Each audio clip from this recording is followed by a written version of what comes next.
શક્તિપીઠ અંબાજી ખાતે આગામી 20 થી 26 સપ્ટેમ્બર દરમિયાન 7 દિવસીય ભાદરવી પૂનમ મહામેળો યોજાવા જઈ રહ્યો છે। દેશભરમાંથી લાખો માઈ ભક્તો પદયાત્રા કરીને મા અંબાના દર્શને પહોંચશે। યાત્રિકોને સલામત અને સુવિધાજનક અનુભવ મળે તે માટે જિલ્લા કલેક્ટર મિહિર પટેલના અધ્યક્ષસ્થાને પદયાત્રી સંઘો અને સેવા ટ્રસ્ટ સાથે એક મહત્વપૂર્ણ બેઠક યોજાઈ હતી। આ બેઠકમાં યાત્રા દરમિયાન સ્વચ્છતા, સુરક્ષા, આરોગ્ય અને ટ્રાફિક વ્યવસ્થાના સુચારુ આયોજન અંગે ચર્ચા કરવામાં આવી હતી। અંબાજી મંદિર ટ્રસ્ટ અને પોલીસ તંત્ર દ્વારા તમામ તૈયારીઓને આખરી ઓપ આપવામાં આવી રહ્યો છે અને જેથી લાખો માઈ ભક્તોને કોઈ પણ પ્રકારની અગવડ ન પડે તે માટે ખાસ સુવિધા કરવામાં આવી રહી છે। જિલ્લા વિકાસ અધિકારીએ ખાસ કરીને મેળા દરમિયાન સ્વચ્છતા જાળવવા પર ભાર મૂક્યો છે અને જેથી માઈ ભક્તોને એક પવિત્ર અને સુવિધાપૂર્ણ વાતાવરણ મળી રહે। નમસ્તે।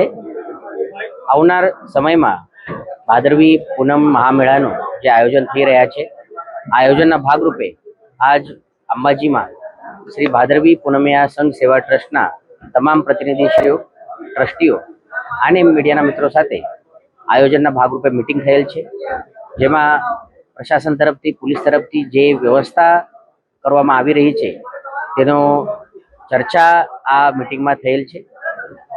સંઘના તમામ પ્રતિનિધિઓ તરફથી જે પણ સૂચન સુઝાવ હતો તે લેવામાં આવેલ છે અને તે મુજબ જે વ્યવસ્થા છે તે વ્યવસ્થામાં તે સૂચનોને રાખીને કઈ પ્રકારે પગપાળા આવનાર માઈ ભક્તોની સારી રીતે સેવા થાય અને તેઓનું દર્શન થાય તે મુજબની વ્યવસ્થા માટે આવનાર સમયમાં પ્રયત્ન થનાર છે। મેળાની જે તૈયારી છે સુરક્ષાના દૃષ્ટિએ પણ શરૂ કરી દેવામાં આવેલ છે અને આવનાર સમયમાં આ સુરક્ષાને બહુ સારી રીતે કરીને મેળા સારી રીતે પૂર્ણ થાય તે માટે અમારા પ્રયત્ન રહેશે। ધન્યવાદ।